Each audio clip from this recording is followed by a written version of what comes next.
पैसा इंसान की बनाई एक ऐसी चीज जो आज इंसान से भी ज्यादा जरूरी हो चुका है। भारत में पैसे को माँ लक्ष्मी का रूप मानते हैं और आज जिसे देखो वो माँ लक्ष्मी को मनाने की कोशिश में लगा रहता है। जहाँ एक तरफ माना जाता है कि पैसा हर एक सुख सुविधा का साधन है, वहीं एक सच ये भी है कि पैसा सभी दुखों का कारण भी है। आज के समय की एक कड़वी सच्चाई ये भी है कि जिनके पास पैसा न हो उनसे बड़ा दुखी और बदकिस्मत इंसान कोई और नहीं हो सकता। इस बात में कोई शक नहीं है कि आज लोग अपने रिश्ते से भी ज्यादा इम्पोर्टेंस पैसे को देते हैं।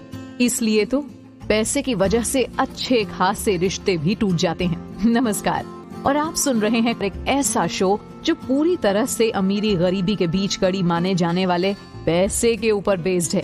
दरअसल पैसे कमाने से लेकर पैसे बचाने तक के लिए अब तक आपने कई शो सुने होंगे, लेकिन इन सबसे ज्यादा जरूरी अगर कुछ है तो वो है हमारी आदतें, क्योंकि हमारी आदतें ही वो चीज हैं जिनकी वजह से हम अमीर या गरीब बनते हैं। तो बस आज के अपने शो में हम बात करेंगे उन्हीं आदतों के बारे में जिनकी वजह से हम और भी ज्यादा गरीब बन जाते हैं। अब जब इतनी बातें पैसे की हो चुकी हैं, तो मेरे दोस्त आप ये तो समझ चुके होंगे कि आज के इस दौर में हर किसी के पास भरपूर पैसा होना बहुत जरूरी है। अगर आपके पास में पैसा नहीं है तो आपके पास ना तो अच्छे दोस्त होंगे और ना ही आपके पास एक अच्छी लाइफस्टाइल होगी।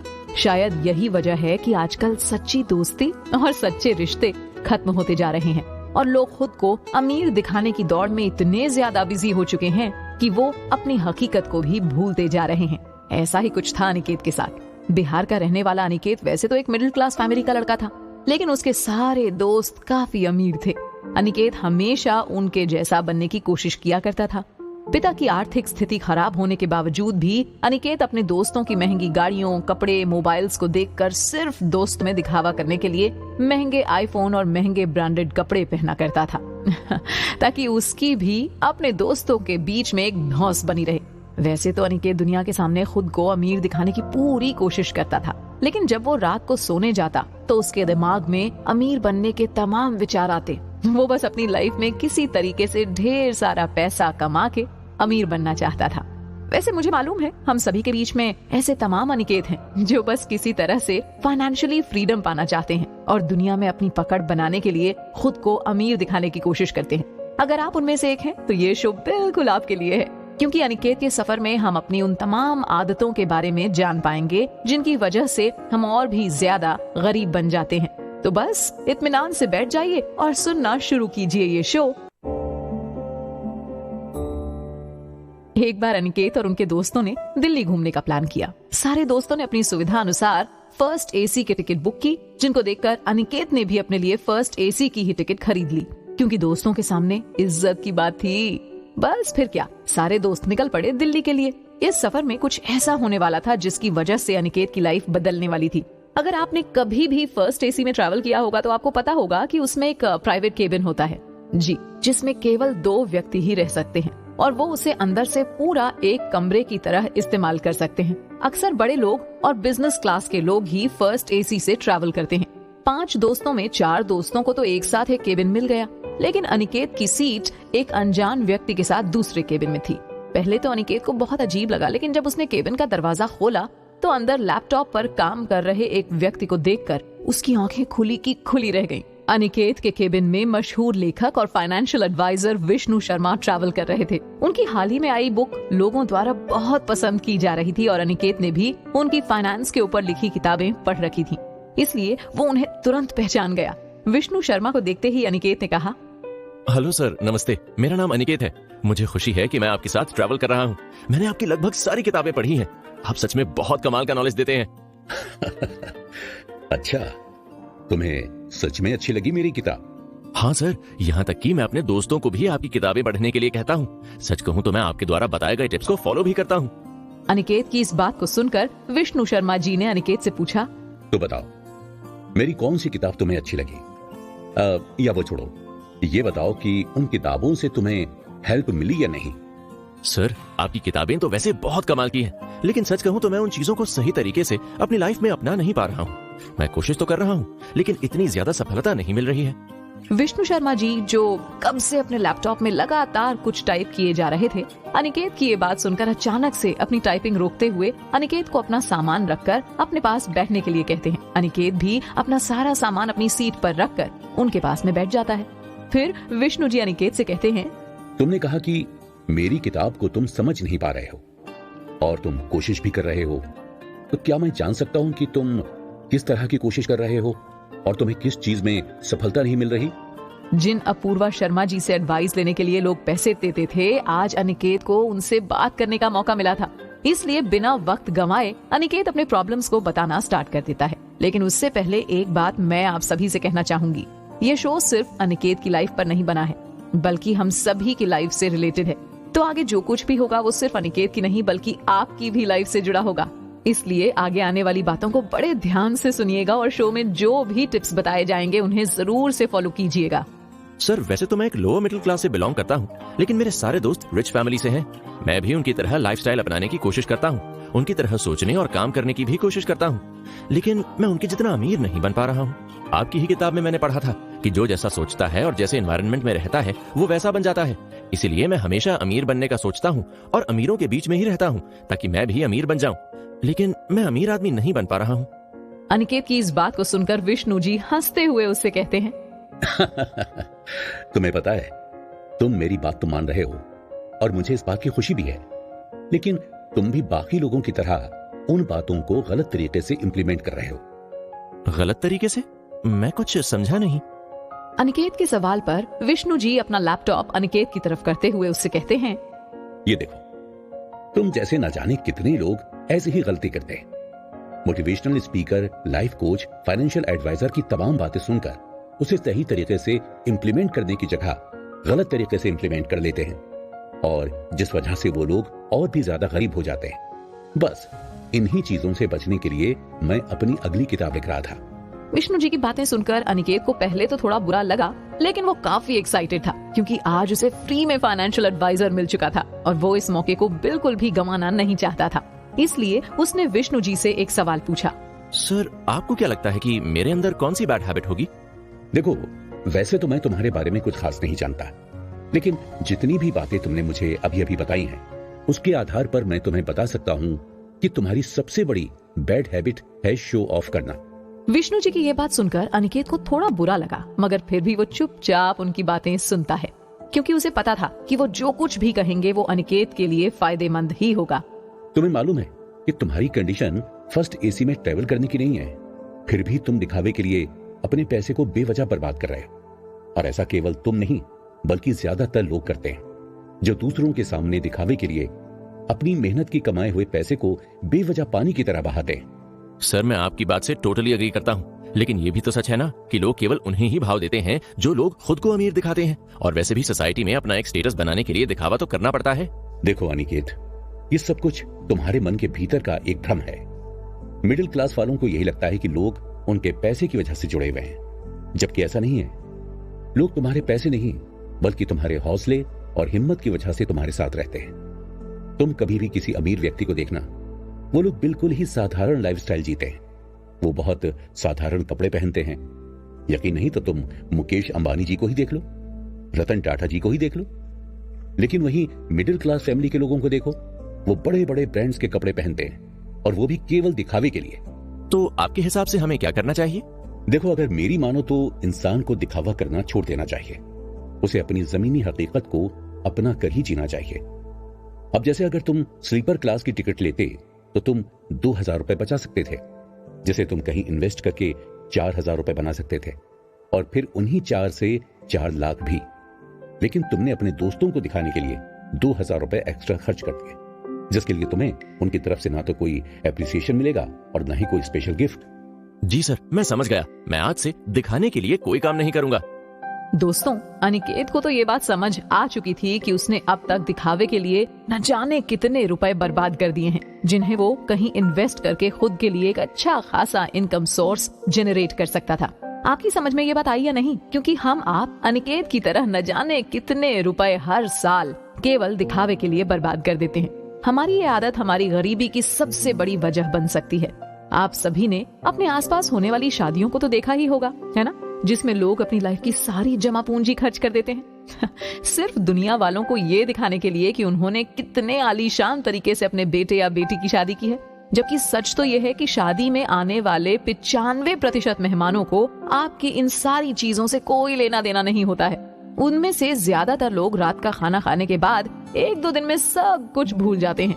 तो आपको क्या लगता है, शादियों में होने वाले ये खर्च किस हद तक जायज हैं? कमेंट करके अपना जवाब जरूर बताइएगा।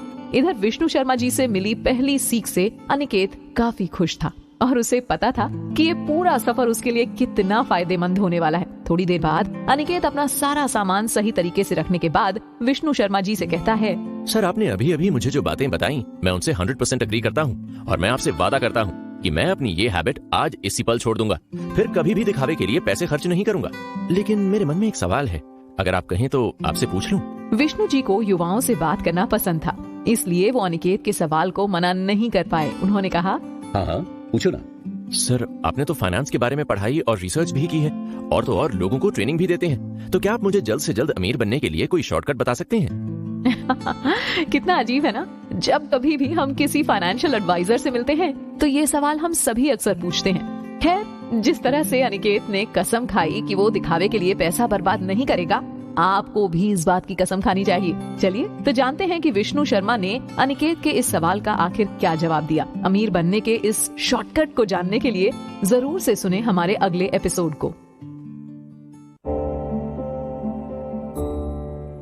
बातों ही बातों में अनिकेत ने विष्णु शर्मा से एक ऐसा सवाल पूछ लिया था जो अक्सर हम फाइनेंशियल एडवाइजर से पूछा करते हैं, पैसे का शॉर्टकट। अनिकेत के सवाल पर पहले तो विष्णु शर्मा जी मुस्कुराए, उसके बाद अपने लैपटॉप की विंडो को बंद करते हुए वो अपनी पीठ के पीछे पिलो लगाकर आराम से बैठते हुए बोले, यार अनिकेत, ये आजकल की युवा पीढ़ी को क्या हो गया है? अगर तुमने मेरी सारी किताबें पढ़ी हों तो तुमने एक बात नोटिस की होगी, मैंने हमेशा से शॉर्टकट रास्ते का विरोध किया है। और मैं क्या, दुनिया का हर एक वो व्यक्ति जिसे फाइनेंस की अच्छी समझ है, वो हमेशा शॉर्टकट के रास्ते को अपनाने के लिए मना करता है। अभी विष्णु जी की बातें खत्म नहीं हुई थी कि अनिकेत बड़ी उत्सुकता से बीच में बोल पड़ा, लेकिन सर मैंने रिच डैड पुअर डैड किताब पढ़ी थी जिसमें वो तो शॉर्टकट अपनाने के लिए भी कहते हैं। उनका मानना है कि शॉर्टकट का रास्ता रिस्की होता है, लेकिन बिना रिस्क के लाइफ में अमीर नहीं बना जा सकता है। दोस्तों, अब एक ऐसा सवाल आ चुका था जिसमें एक फाइनेंशियल एडवाइजर को दूसरे फाइनेंशियल एडवाइजर के दिए गए एडवाइस को डिफेंड करना था, लेकिन वो भी बिना किसी को गलत साबित किए। ऐसे में विष्णु शर्मा जी ने अनिकेत को मुस्कुराते हुए क्या जवाब दिया, जरा गौर से सुनिएगा। बिल्कुल सही कहा, बिना रिस्क के तो अमीर नहीं बना जा सकता। हर शॉर्टकट के रास्ते में बहुत ही बड़ा रिस्क है। वहां जीतने के जितने चांसेस हैं, मगर उससे कहीं ज्यादा हारने के चांसेस हैं। हाँ, बहुत सारे फाइनेंशियल एडवाइजर्स के अपने विचार होते हैं। मैं ये नहीं कहता कि आप शॉर्टकट मत अपनाओ, लेकिन शॉर्टकट का रास्ता केवल उन्हें अपनाना चाहिए जिनके पास घूमने के लिए पर्याप्त पूंजी हो, या फिर वो लोग जो शॉर्टकट के द्वारा होने वाले लॉस को आसानी से हैंडल कर सकते हैं। अब इसे तुम एक एग्जाम्पल के तौर पर समझो। मान लो कि तुम्हारे घर में 10 लाख रुपए रखे, जिसके दम पर तुम्हारे घर के अगले 5 साल के खर्चे चलने वाले हैं। ऐसे में मार्केट में कोई एक स्कीम आती है कि 10 लाख की एक लॉटरी टिकट खरीद लो, अगर जीत गए तो तुम्हें 1 करोड़ रुपए मिलेंगे। अब ऐसे में यहां पर देखा जाए तो केवल एक टिकट खरीद के 4 गुना पैसे कमाने का अच्छा मौका है। शायद 1 करोड़ कमाने में पूरी जिंदगी लग जाए। ऐसे में रिस्क लेकर एक ही दिन में 1 करोड़ रुपए कमाए जा सकते हैं। लेकिन अब यह जरूरी तो नहीं कि वो पैसे आपको ही मिले। तो ऐसे में केवल उन लोगों का रिस्क लेने के लिए कहा जाता है जिनके पास एक्स्ट्रा पैसे हों, जिसे गंवाने पर भी उनका कुछ खास नुकसान ना हो। ना कि उन्हें रिस्क लेना चाहिए जिनका नुकसान होने पर उनकी पूरी लाइफ बर्बाद हो सकती है। विष्णु शर्मा जी की बातें अनिकेत की समझ में आ चुकी थी कि आखिर क्यों एक फाइनेंशियल एडवाइजर स्टार्टिंग डेज में लोगों को शॉर्टकट अपनाने से मना करते हैं। अब इधर शॉर्टकट की बात तो खत्म हो चुकी थी, लेकिन अनिकेत के मन में एक सवाल अभी भी चल रहा था। वो विष्णु जी से पूछता है, थैंक यू सर, आपने बहुत ही आसान तरीके से मुझे ये बात समझाई, लेकिन अभी भी मेरे मन में एक सवाल चल रहा है। मैंने बहुत सारे फाइनेंशियल एडवाइजर को शेयर मार्केट जैसी चीजों में इन्वेस्टमेंट करने के लिए एडवाइस करते हुए देखा, सुना और पढ़ा भी है, और शायद यही बात rich dad poor dad book में भी लिखी गई है। अगर देखा जाए तो शेयर मार्केट भी तो एक तरीके का शॉर्टकट ही है, जहां हम किसी और के बिजनेस में पैसे इन्वेस्ट करते हैं और इंट्राडे ट्रेडिंग के माध्यम से एक दिन में अच्छे खासे पैसे भी बनाते हैं। तो इस बारे में आप क्या कहना चाहेंगे? मुझे इन सब चीजों में पढ़ना चाहिए या नहीं? क्योंकि पिछले कई दिनों से मैं भी शेयर मार्केट जैसी चीजों में इन्वेस्ट करने का सोच रहा था। दोस्तों, अनिकेत का सवाल बहुत ही जायज था और ये सिर्फ अनिकेत नहीं बल्कि शायद हम सभी जानना चाहेंगे। हो ना हो, आज पैसे की नीड तो हर किसी को है ना? और हर कोई ज्यादा से ज्यादा पैसे बनाना चाहता है। ऐसे में हम सभी के मन में शेयर मार्केट जैसी चीजों के बारे में ख्याल जरूर से आता है। तो चलिए जानते हैं कि विष्णु जी ने अनिकेत के इस सवाल का क्या जवाब दिया। एज एन फाइनेंशियल एडवाइजर, देखो मैं तो तुमसे यही कहूंगा कि शेयर मार्केट जैसी चीजों में इन्वेस्टमेंट करनी चाहिए, क्योंकि यहाँ रिस्क के साथ ग्रोथ करने के भी चांसेस हैं। लेकिन हाँ, एक बात हमेशा याद रखना चाहिए कि कोई भी अपॉर्चुनिटी अपने साथ रिस्क लेकर आती है, यानी उस अपॉर्चुनिटी से जुड़ी कुछ ऐसी बातें भी होती हैं जो आपको अच्छा खासा लॉस भी दे सकती हैं। इसलिए बिना प्रॉपर नॉलेज के कहीं पर भी इन्वेस्टमेंट बिल्कुल भी नहीं करनी चाहिए, क्योंकि बिना प्रॉपर नॉलेज के किया गया इन्वेस्टमेंट हमेशा नुकसान का सौदा होता है। क्या आप मुझे इसके लिए भी कोई एग्जाम्पल बता सकते हैं ताकि मैं ये समझ सकूं कि हम गलती कहाँ करते हैं? हाँ, क्यों नहीं। देखो, आजकल मार्केट में बहुत सारी नई कंपनीज चल रही हैं जो इन्वेस्टमेंट के नाम पर अच्छी खासी ठगी भी करती हैं। ऐसे में अगर आपके किसी दोस्त को पहले कोई प्रॉफिट हुआ होगा तो वो आपको भी उन चीजों में इन्वेस्ट करने के लिए कहेगा। अगर आप उस इन्वेस्टमेंट से जुड़ी हर एक तरह की बात को अच्छे तरीके से नहीं जान लेंगे और बिना प्रॉपर नॉलेज के इन्वेस्टमेंट करेंगे तो स्वाभाविक है ऐसी जगह पर आपके पैसे डूब सकते हैं। लेकिन अगर तुम्हारे पास अपनी इन्वेस्टमेंट से जुड़ी सारी इंफॉर्मेशन है तो तुम रिस्क के चांसेस को 95% तक कम कर सकते हो। दोस्तों, विष्णु जी की इस बात से मुझे हाल ही में चल रहे आईपीएल के नाम पर होने वाली इन्वेस्टमेंट याद आती है, जहां किसी एक व्यक्ति को विनर बनाकर ये सभी इन्वेस्टमेंट कंपनी लाखों लोगों के पैसे को डुबाते हैं और हम सभी 100 या 200 रुपए समझकर उसे भूल भी जाते हैं, है ना? मगर जरा सोचिए, अगर 100 रुपए भी करके 1 लाख लोग भी ऐसे सट्टे वाले एप्लीकेशन में हारते हैं तो ये अमाउंट 1 करोड़ हो जाता है, जबकि कितने लोग तो 1000 से 10,000 तक भी हारते हैं। लेकिन ये भी सच है कि अगर आप प्रॉपर नॉलेज और सही गाइडेंस के साथ इन्वेस्टमेंट करेंगे तो आप भी जीत सकते हैं। विष्णु जी की ये बातें सुनकर अनिकेत का हौसला थोड़ा सा कमजोर हो गया था, क्योंकि उसे ये लगता था कि वो भी किसी तरह से शॉर्टकट अपनाकर जल्दी अमीर बन जाएगा। लेकिन अब उसे ये समझ आ चुका था कि शॉर्टकट के जरिए जल्दी अमीर बनने की उसकी ये ख्वाहिश उसके लिए मुसीबत की वजह भी बन सकती है। अनिकेत इससे पहले कि कुछ और पूछ पाता, विष्णु जी बाथरूम के लिए बाहर जाते हैं और थोड़ी देर बाद वापस से अपने केबिन में आ जाते हैं। केबिन का दरवाजा खुलते ही अनिकेत अपना एक सवाल विष्णु जी के सामने रखता है, जैसे वो काफी देर से विष्णु जी के आने का इंतजार कर रहा हो। सर, शॉर्टकट ना सही पर क्या कोई और तरीका है जिससे हम जल्दी पैसे वाले बन सके? भाई, पैसे को लेकर इतनी भूख मैंने बहुत दिनों बाद किसी के अंदर देखी है। अनिकेत की बात सुनकर विष्णु जी हंसते हैं और अपनी सीट पर आकर बैठ जाते हैं और अनिकेत अभी भी एक टक उनकी तरफ अपने जवाब के इंतजार में देखता रहता है। अनिकेत के इस सवाल पर विष्णु जी ने क्या जवाब दिया, जानेंगे अपने अगले एपिसोड में। दोस्तों, हम सब भी अक्सर किसी एक ऐसे रास्ते की तलाश में होते हैं जहां हमें कम मेहनत से ज्यादा सफलता की उम्मीद होती है, और ऐसा भी नहीं है कि ऐसा कोई रास्ता नहीं है जिसके द्वारा हम जल्दी अमीर न बन सकें। बस हमारे पास उन रास्ते तक पहुंचने के लिए प्रॉपर इन्फॉर्मेशन नहीं होती है। अनिकेत का सवाल भी कुछ ऐसा ही था, जहां उसे अमीर तो बनना था लेकिन उसके पास प्रॉपर इन्फॉर्मेशन नहीं थी कि आखिर वो किस रास्ते से या कौन सा ऐसा काम करके जल्दी अमीर बन सकता है। जब उसने ये सवाल विष्णु जी से पूछा तो विष्णु जी ने जवाब देते हुए कहा, देखो भाई, रास्ते तो बहुत सारे हैं, लेकिन मुझे लगता है कि तुम्हें रास्तों से ज्यादा अपनी आदतों पर ध्यान देना चाहिए, क्योंकि तुम्हारे अंदर कुछ ऐसी आदतें हैं जिनकी वजह से तुम चाहे जितने भी पैसे कमाओ अमीर नहीं बन पाओगे। हाँ, मेरी ये बातें सुनने में थोड़ी सी नेगेटिव हैं। इसका मतलब ये नहीं कि मैं तुम्हें डिमोटिवेट कर रहा हूं, बल्कि मैं तुम्हें तुम्हारी बैड हैबिट को पहचानने की बात कर रहा हूं, ताकि तुम खुद के लिए रास्ता तैयार कर सको और जल्द से जल्द अमीर बन सको। अनिकेत विष्णु जी की बातों को मना नहीं कर पाया और वो अपना सवाल बदलते हुए दूसरा सवाल पूछता है। ठीक है, फिर आप मुझे उन सभी बैड हैबिट्स के बारे में बताइए जिन्हें बदलकर मैं अमीर बन सकता हूँ। विष्णु जी को अनिकेत का ये सवाल पसंद आता है और वो उसे कहते हैं, भाई, अब जाकर तुमने मेरे मन का कोई सवाल पूछा है। मैं अभी इसी के ऊपर किताब भी लिख रहा हूँ, इसलिए मैं तुम्हें बहुत अच्छे तरीके से इसके बारे में बता पाऊंगा। तो मेरी बात को जरा ध्यान से सुना, और ये सिर्फ तुम्हारे लिए नहीं बल्कि आजकल के उन सभी युवाओं के लिए है जो फाइनेंशियली फ्रीडम तो पाना चाहते हैं लेकिन अपनी आदतों में बदलाव नहीं लाना चाहते। विष्णु जी अपनी बात को जारी रखते हुए अनिकेत से सवाल पूछते हैं, क्या तुम Amazon, Flipkart, Netflix, Swiggy, Zomato इन सब का इस्तेमाल करते हो? हाँ बिल्कुल, आजकल कौन नहीं करता है। क्या तुम्हें पता है हमारे करीब रहने के पीछे हमारी ये आदतें भी जिम्मेदार हैं, क्योंकि इस तरह के सब्सक्रिप्शंस न सिर्फ हमारे पैसे बर्बाद करते हैं बल्कि हमारा वक्त भी बर्बाद करते हैं। जैसे अगर आपने किसी OTT प्लेटफॉर्म का सब्सक्रिप्शन ले रखा है तो जाहिर सी बात है कि आप वहां पर दिखाए जाने वाले कंटेंट को देखने में अपने दिन की न जाने कितने कीमती वक्त को बर्बाद करेंगे। और इतना ही नहीं, जब हमारे पास किसी एक कंपनी का सब्सक्रिप्शन होता है जिससे हम शॉपिंग कर सकते हैं, फिर भी कुछ लोग 2-3 और कंपनी के सब्सक्रिप्शन लेकर रखते हैं। कुछ लोग तो किसी एक बैंक का कार्ड होने के बावजूद भी 2-3 और बैंकों से क्रेडिट कार्ड ले लेते हैं, जिसकी वजह से उन्हें सालाना क्रेडिट कार्ड का चार्ज भी भरना पड़ता है। अब यहां समझने वाली बात यह है कि अगर आप अपने इन सब्सक्रिप्शंस का भरपूर इस्तेमाल करते हैं तब तो ठीक, अन्यथा ये सारे प्लान कहीं ना कहीं आपके खर्च को ही बढ़ाते हैं, जो शुरुआती दौर में तो बहुत छोटा लगता है, लेकिन जब इसे बड़े पैमाने पर देखा जाए तो ये अमाउंट बहुत बड़ा नजर आने लगता है। इसलिए तुम्हें इस तरह के एप्लीकेशंस के सब्सक्रिप्शन लेना बंद करना होगा। और इतना ही नहीं, अगर तुम्हें पैसे खर्च ही करने हैं तो अपनी नॉलेज के ऊपर खर्च करो, जिससे तुम्हारी नॉलेज बढ़े।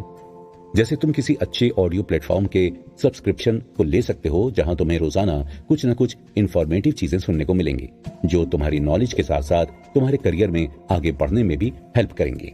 विष्णु जी की बातें सुनकर अनिकेत को थोड़ी हैरानी होती है, क्योंकि आज के समय में हर कोई इन चीजों का इस्तेमाल करता है। वो विष्णु जी से कहता है, सर क्या आप स्विगी जोमेटो का इस्तेमाल नहीं करते, या फिर आप नेटफ्लिक्स अमेज़न नहीं चलाते? नहीं, मैं केवल उन्हीं चीजों के सब्सक्रिप्शन लेता हूं जिनका मेरी लाइफ में उपयोग हो और जिनके द्वारा मैं अपनी नॉलेज या अपने पैसे को बढ़ा सकता हूं, न कि किसी ऐसी चीज का सब्सक्रिप्शन लेता हूं जिनके इस्तेमाल से मेरा वक्त और पैसा दोनों ही बर्बाद हो। दोस्तों, हम में से भी न जाने कितने लोग इस गलती को दोहराते हैं। किसी बैंक के अच्छे ऑफर को देखकर हम उनके क्रेडिट कार्ड ले लेते हैं, बिना ये सोचे कि आगे चलकर ये क्रेडिट कार्ड किस तरह हमसे रकम चार्ज करेंगे। ठीक उसी तरह हम ऑफर्स के लालच में आकर अनेकों एप्लीकेशंस के सब्सक्रिप्शन में पैसा बर्बाद करते हैं। कुछ लोग तो बेवजह कम्युनिटी और क्लब की भी मेंबरशिप लेकर रखते हैं, जो शायद ही साल में एक आध बार इस्तेमाल किए जाते हैं। दोस्तों, आपकी ये आदतें आपको गरीब बनाएं, उससे बेहतर है कि आप उन पैसों का सही जगह इस्तेमाल कर सकते हैं। अभी विष्णु जी की बातें पूरी नहीं हुई थी। वो अनिकेत को एजुकेशन के ऊपर समझाते हुए कहते हैं, एजुकेशन के लिए पैसे खर्च करना अच्छी बात है, और मैं हमेशा कहता हूँ कि अगर आपको पैसा खर्च करना है तो अपनी एजुकेशन पर कीजिए, लेकिन बिना वजह की डिग्री पर पैसे खर्च करना भी बेवकूफी है। विष्णु जी की बातें अनिकेत की समझ में नहीं आती हैं। वो उनसे कहता है, मैं कुछ समझा नहीं।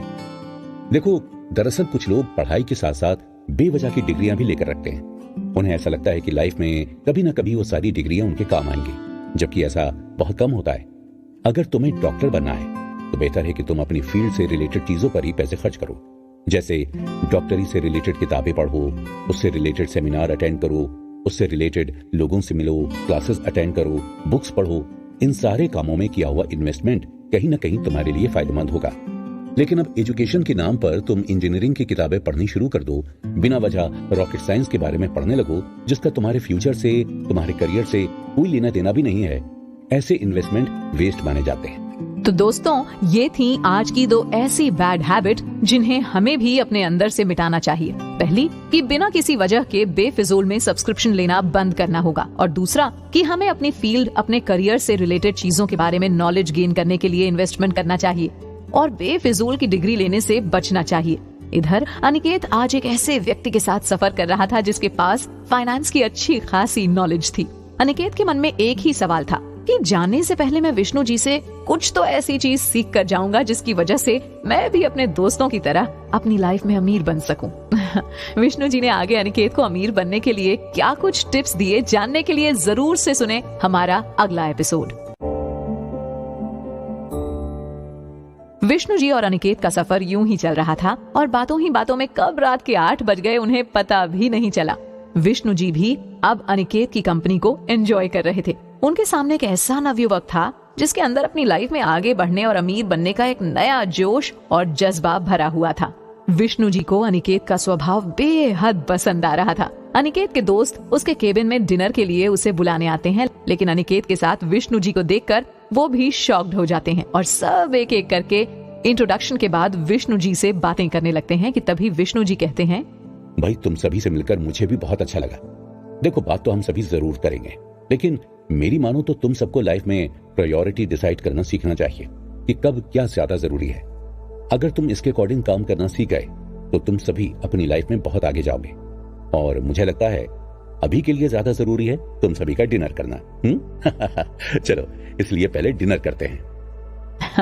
विष्णु जी की बातें सुनकर अनिकेत का एक दोस्त कहता है, सर आपने कहा ना कि हमें प्रायोरिटी डिसाइड करनी चाहिए, तो मुझे लगता है कि डिनर करने से ज्यादा जरूरी हमें आपसे बात करना चाहिए, क्योंकि आप जैसे फाइनेंशियल एडवाइजर की एडवाइस बड़ी ही मुश्किल से मिलती है।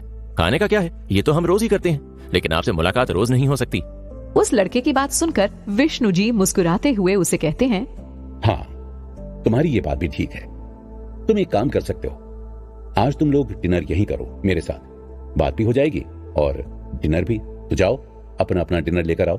कॉलेज के इन बच्चों को देखकर विष्णु जी को भी अपने कॉलेज के दिन याद आ रहे थे, इसलिए वो इन लड़कों को मना नहीं कर पाते हैं और सभी एक साथ डिनर करने बैठ जाते हैं। अब जहाँ 5 बच्चे और एक विष्णु जी जैसा एडवाइजर हो, तो फिर शांति से कैसे कोई डिनर कर सकता है? सवाल जवाब का सिलसिला तो चलना लाजमी था। अभी सब अपने टिफिन खोल ही रहे थे कि अनिकेत के एक दोस्त ने विष्णु जी से कहा, सर जैसा कि अभी अभी आपने कहा कि हमें किसी भी काम को प्रायोरिटाइज करके करना चाहिए, तो क्या आप मुझे बता सकते हैं कि फाइनेंस के सेक्टर में हमें किन चीजों को प्रायोरिटाइज करना चाहिए? देखो, फाइनेंस के सेक्टर में भी जरूरी और गैर जरूरी खर्च और इन्वेस्टमेंट के बारे में सोचना चाहिए। एग्जाम्पल के लिए किसी बिजनेसमैन को ले लो, उन्हें पता होता है कि पैसे को कहाँ इन्वेस्ट करना है और कहाँ नहीं करना है, यानी किस चीज में इन्वेस्टमेंट करना सबसे पहले जरूरी है और कहाँ हम बाद में इन्वेस्ट कर सकते हैं। लेकिन जॉब में ऐसा नहीं होता। अक्सर जॉब करने वाले एम्प्लॉइज महीने के अंत में मिलने वाली सैलरी को सबसे पहले अपने तमाम खर्चों में खर्च कर देते हैं, जैसे मकान का किराया, बिजली का बिल, राशन, और इन सब के बाद जो पैसे बचते हैं उससे घर वालों की जरूरत में खर्च किया जाता है और फिर तब जाकर जो पैसे बचते हैं उससे अपने लिए कोई सेविंग करते हैं। जबकि हमारी ये आदत भी हमारी गरीबी की वजह बनती है। पैसे को खर्च करने का भी एक प्रॉपर तरीका होना चाहिए। हमें मालूम होना चाहिए कि हमें सबसे पहले किस चीज में पैसे खर्च करने हैं। विष्णु जी की ये बात सुनकर वो सभी दोस्त थोड़ी देर खामोश से थे। फिर अनिकेत ने अपनी चुप्पी तोड़ते हुए कहा, लेकिन सर मेरी समझ में एक बात नहीं आई। अगर हम अपने फ्यूचर के लिए पहले ही सेव कर लेंगे तो कहीं ना कहीं हमारी आज की लाइफ डिस्टर्ब हो जाएगी। तो ऐसे में हमें क्या करना चाहिए? मैंने ये नहीं कहा कि अपनी सारी पूंजी सेविंग में लगा दो भाई, मैं तो ये कह रहा हूँ कि अपनी अर्निंग का कुछ हिस्सा सेविंग में डालो और हो सके तो ऐसी सेविंग में लगाओ जो फ्यूचर में आपको ज्यादा इंटरेस्ट के साथ रिटर्न दे सके, और उसके बाद जो पैसे बचे उनसे अपने एक्सपेंसेस को पूरा करो। अनिकेत का दोस्त रवि काफी देर से अपने मन में कुछ सोच रहा था। जैसे ही विष्णु जी की बातें खत्म हुई, रवि ने कहा, सर आप किस तरह के लोगों को पसंद करते हैं? उन्हें जो मंथली सैलरी आने पर सबसे पहले फ्यूचर के लिए इन्वेस्ट करते हैं, या उन्हें जो अपनी फैमिली की जरूरत को पूरा करने के बाद सेविंग करते हैं? भाई ये कैसा अजीब सवाल हुआ। चलो खैर, पूछा है तो बता ही देता हूं। सच कहूं तो मैं सबसे ज्यादा उस व्यक्ति को पसंद करता हूं जो लायबिलिटी की जगह एसेट में पैसे यूज करता है, क्योंकि हर कोई इन्वेस्टमेंट और सेविंग करना जानता है, लेकिन डिपेंड करता है कि आप वो सेविंग या इन्वेस्टमेंट किन चीजों पर कर रहे हैं। एक सेविंग वो होती है जिसमें ना तो हमारा कुछ प्रॉफिट होता है और ना ही लॉस, और दूसरी होती है जिसमें हमारा कुछ ना कुछ एक्स्ट्रा प्रॉफिट होता है। ठीक इसी तरह हमारे एक्सपेंसेस भी होते हैं, एक जिसमें हम जो कुछ भी परचेज करते हैं समय के साथ उसकी वैल्यू घटती जाती है, और दूसरा हम उन चीजों को परचेज करते हैं जिनका समय के साथ वैल्यू बढ़ती जाती है। पर मैं केवल उन्हें ही पसंद करता हूं जो ऐसी चीज परचेज करते हैं जिनका समय के साथ वैल्यू बढ़ती है। दोस्तों, पैसे के खेल में एसेट और लायबिलिटी का बहुत बड़ा रोल है। विष्णु जी की बात सुनकर अनिकेत ने कहा, क्या आप मुझे ऐसी किसी चीज के बारे में बता सकते हैं जिनकी वैल्यू बढ़ती है, घटती है? हाँ, क्यों नहीं। अब देखो, तुम सभी ने अपने हाथ में 1 लाख से ज्यादा महंगे फोन ले रखे। अगर तुम अभी इस फोन को बेचने जाओ तो तुम्हें पूरे 1 लाख रुपए नहीं मिलेंगे, बल्कि तुम्हें उसका 50% ही मिलेगा, यानी खरीदने के तुरंत बाद इसकी वैल्यू घटनी शुरू हो गई। लेकिन वहीं अगर तुम 1 लाख के गोल्ड खरीद लेते तो वो आज 1 लाख का है तो कल 1,02,000 का हो जाएगा। विष्णु जी की इन बातों ने उन सभी दोस्तों की आंखें खोल दी। उन्हें ये समझ में आ चुका था कि उन्हें पैसे केवल उन चीजों पर खर्च करने हैं जिनकी वैल्यू रोजाना बढ़ती हो, न कि ऐसी चीजों पर जिनकी वैल्यू घट रही हो। दोस्तों, हमारी ये आदतें हमें आगे बढ़ने में मदद कर सकती हैं और हम धीरे धीरे अमीरी की ओर बढ़ने लगेंगे। उम्मीद करते हैं कि आप भी आगे से कोई भी ऐसी चीज नहीं खरीदेंगे जिसकी वैल्यू समय के साथ घट जाए। दोस्तों का ये सफर और भी ज्यादा मजेदार हो चला था, क्योंकि बात करने के लिए उनके साथ एक फाइनेंशियल एडवाइजर भी मौजूद था। तो बस नई युवा के नए नए सवाल इस पूरे सफर को और भी ज्यादा मजेदार बनाए जा रहे थे। इस सफर में आगे विष्णु जी ने उन दोस्तों को कुछ ऐसी बातें बताई जिन्हें सुनने के बाद अनिकेत ने अपनी लाइफ में बहुत बड़ा फैसला भी किया। क्या कुछ हुआ, आगे जानने के लिए जरूर से सुने हमारा अगला एपिसोड।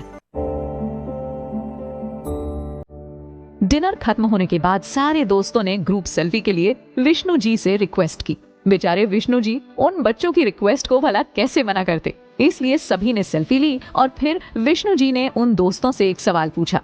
अच्छा एक बात बताओ, तुम सभी फोटोज का क्या करोगे? क्या तुमने सोशल मीडिया पर पोस्ट करने वाले हो, जब अपने फोन की मेमोरी में इसे बचाए रखोगे? दोस्तों, ये सवाल सुनने में तो बड़ा सीधा था, लेकिन इसका जवाब अलग अलग सा मिला। किसी ने सोशल मीडिया पर पोस्ट करने की बात की तो किसी ने उसे अपने फोन में अपने तक ही रखने की बात की। जबकि ग्रुप के एक मेंबर विनय ने विष्णु जी से कहा, मैं अपने तमाम दोस्तों को दिखाऊंगा जो आपकी तरह बनना चाहते हैं, लेकिन सिर्फ फोटो ही नहीं बल्कि मैं उन सभी के लिए आपके द्वारा बताए गए कुछ नॉलेज लेकर जाना चाहता हूँ। तो अगर आप इजाजत दें तो मैं भी आपसे एक दो सवाल पूछूं। अरे सवाल पूछने में कैसी नाराजगी, बल्कि मैं तो कहता हूँ कि इंसान को हमेशा जिज्ञासु होना चाहिए। जो कुछ भी मन में आए उसे तुरंत पूछ लेना चाहिए, इसके भी अपने फायदे हैं। चलो पूछो। मेरा एक दोस्त है रुद्र। वैसे तो वो ठीक ठाक परिवार से है, लेकिन फिर भी वो अपनी जरूरत की सारी चीज EMI और क्रेडिट कार्ड के दम पर लेता है। वो अपने बड़े बड़े ड्रीम्स को लोन लेकर पूरा करता है और वो हमें भी ऐसा करने की सलाह देता है। एक बार जब मैंने उससे कहा कि बेवजह छोटी छोटी चीजों के लिए लोन और EMI लेना गलत है, तो उसने मुझे rich dad poor dad book का हवाला देते हुए ये भी कहा कि EMI और लोन लेना गलत नहीं बल्कि सही है और ज्यादातर अमीर व्यक्ति यही काम करते हैं। आपकी नजर में क्या EMI और लोन लेना गलत है या सही? दोस्तों, ये वो सवाल था जो दो अलग तरह की मत रखने वाले लोगों के लिए अलग अलग विचारों को समझने में मदद करेगा। एक वो जिन्हें EMI और लोन लेना सही लगता है, तो एक वो जिन्हें EMI और लोन लेना गलत लगता है। विनय की इस बात पर विष्णु जी बेहद खुश हुए और वो मुस्कुराते हुए बोले, भाई तुम इतनी देर से खामोश थे, मुझे लगा ही था कि तुम जो भी सवाल पूछोगे वो बहुत ही पेचीदा होगा। देखो, अब यहाँ समझने वाली बात यह है कि EMI या लोन लेना कब फायदेमंद है और कब नुकसानदेह। वैसे ये कोई दवा तो नहीं कि फायदा या नुकसान करे। देखो, EMI के अपने फायदे हैं। अगर तुम्हारे पास 1 लाख रुपए हैं और तुम्हें एक फोन लेना है, ऐसे में तुम्हारे पास 2 ऑप्शन हैं। एक कि तुम इससे पूरे 1 लाख को एक बार में खर्च करके फोन ले लो, लेकिन ऐसा करने पर तुम्हारे सारे पैसे एक बार में खत्म हो जाएंगे और अगर तुम्हें किसी और काम के लिए पैसे की जरूरत पड़ेगी तो तुम्हारे पास 1 भी रुपया नहीं होगा। लेकिन अगर तुम उस फोन को EMI पर लेते हो तो तुम केवल कुछ अमाउंट देकर फोन ले सकते हो और तुम्हारे पास बाकी पैसे बच जाएंगे जो तुम्हें किसी भी वक्त काम आ सकते हैं, या फिर तुम उन पैसों से कुछ और भी खरीद सकते हो। बाकी रही बात फोन के बाकी अमाउंट की, तो उसे तुम धीरे धीरे कई किस्तों में चुका सकते हो। लेकिन सच कहूं तो EMI और लोन का कॉन्सेप्ट हर किसी के लिए नहीं होता है। इसे समझने के लिए आपको बेसिक समझना होगा। मेरा मानना है कि हमें EMI या लोन केवल तभी लेना चाहिए जब हम कोई ऐसी वस्तु खरीद रहे हों जिसकी कीमत हमेशा बढ़ती रहेगी, जो खुद ब खुद उस लोन या EMI पर आने वाले इंटरेस्ट को फुलफिल कर सकती है, जैसे गोल्ड, प्रॉपर्टी आदि। लेकिन मोबाइल फोन, कार जैसी लाइबिलिटी के लिए लोन और EMI लेना मूर्खतापूर्ण साबित हो सकता है, क्योंकि यहाँ आपको 2 तरीके से नुकसान होता है। पहला तो आपने जो चीज खरीदी है उसकी कीमत घटती जाती है, और दूसरे आप उस एक चीज के लिए इंटरेस्ट के रूप में एक्स्ट्रा पैसे भी देते रहते हैं। विष्णु जी की बातें सुनकर उन सभी दोस्तों के लिए लोन और EMI का कॉन्सेप्ट क्लियर हो चुका था। उन्हें ये मालूम चल चुका था कि उन्हें अपने फ्यूचर में किन चीजों के लिए EMI या लोन लेना है। लेकिन अभी भी ये बातें यहीं खत्म नहीं होने वाली थी। अनिकेत ने विष्णु जी से कहा, आजकल तो EMI 0% इंटरेस्ट पर भी मिलता है, तो ऐसे में EMI लेने में क्या नुकसान है? थोड़े पैसे लग भी रहे हैं तो क्या हुआ, मौके पर हमारे पैसे भी तो बच रहे हैं जो हमें इमरजेंसी में काम देंगे। देखो, लोन लेना और EMI लेना गलत नहीं है, ये पूरी तरीके से लीगल और सही भी है। मैं तो बस इतना कह रहा हूँ कि तुम्हें अपनी जरूरत को समझते हुए लोन या EMI लेनी चाहिए, ताकि तुम बेफिजूल के इंटरेस्ट भरने से बच सको। और वैसे भी जिस व्यक्ति को एक बार लोन या EMI पर सामान खरीदने की आदत लग जाए, फिर वो बिना अपनी आमदनी की परवाह किए लोन पर लोन लेने लगता है, जिसकी वजह से एक दिन उसे बहुत बड़ी फाइनेंशियल प्रॉब्लम को फेस करना पड़ता है। इंसान की गरीब होने में ये आदत भी शामिल है और तुम्हें इन आदतों से भी बचना है। दोस्तों, ये बात तो आपको भी पता है कि बैंक अक्सर कई बार हिडन चार्ज भी लगाते हैं जो बेवजह हमारी जेब पर भारी पड़ता है। इसीलिए केवल उन चीजों के लिए ही लोन उठाएं जो उस लोन पर आने वाले इंटरेस्ट से कई गुना ज्यादा आपको फायदा कराने वाला हो।